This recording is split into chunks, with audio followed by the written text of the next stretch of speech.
For centuries, the Romanov Dynasty reigned supreme over Russia.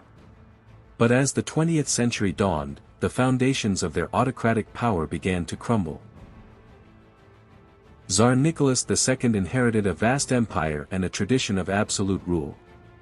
He was a man of deep personal faith, but perhaps ill-suited for the turbulent times ahead. His greatest personal joy, and his greatest source of anxiety, was his family.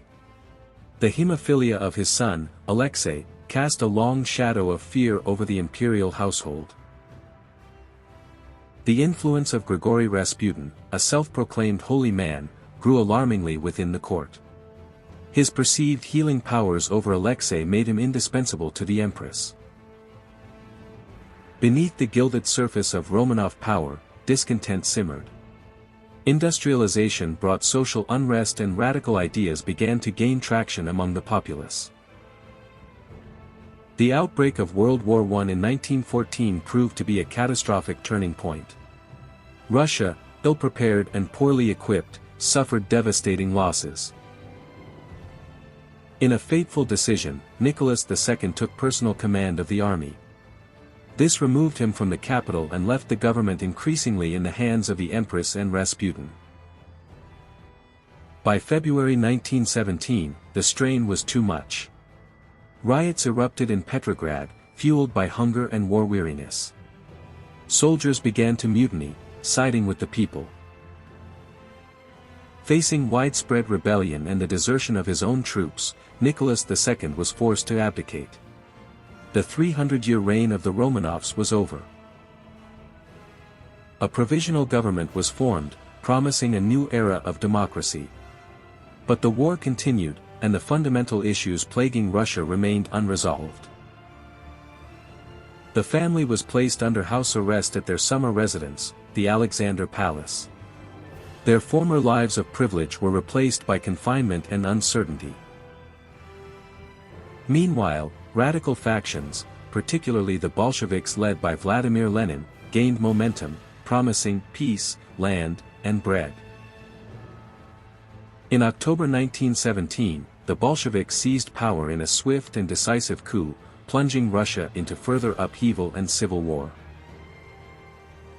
As the civil war intensified, the Romanovs were moved further east to Tobolsk, Siberia, to prevent them from becoming a symbol for counter-revolutionary forces. The family's isolation deepened. The Bolsheviks, increasingly fearful of the Tsar's potential influence, began to separate the parents from their children. In the spring of 1918, the family was moved again, this time to Ekaterinburg, a remote Ural town, and housed in the heavily guarded Ipatiev house. Their captivity in Ekaterinburg was marked by increasing hardship and the grim realization that their fate was sealed. They were prisoners of the revolution. As White Army forces approached Ekaterinburg, the local Bolshevik authorities received orders from Moscow. The decision to execute the Romanovs was made.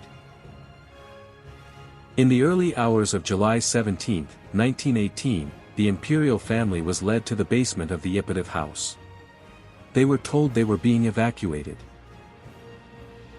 Instead of evacuation, they faced a firing squad.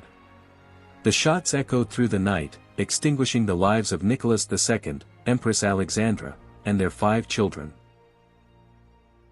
Rumors of survival, particularly of the Grand Duchess Anastasia, persisted for decades, fueling hope and conspiracy theories, a testament to the enduring power of the Romanov legend. It wasn't until 1979 that the burial site was discovered. DNA analysis in the 1990s finally confirmed the identities of the murdered imperial family. The execution of Tsar Nicholas II and his family marked the brutal end of an era. Their tragic story remains a stark reminder of the human cost of revolution and the fragility of power. Thank you for watching. Subscribe for more journeys into the past with Before the Dust.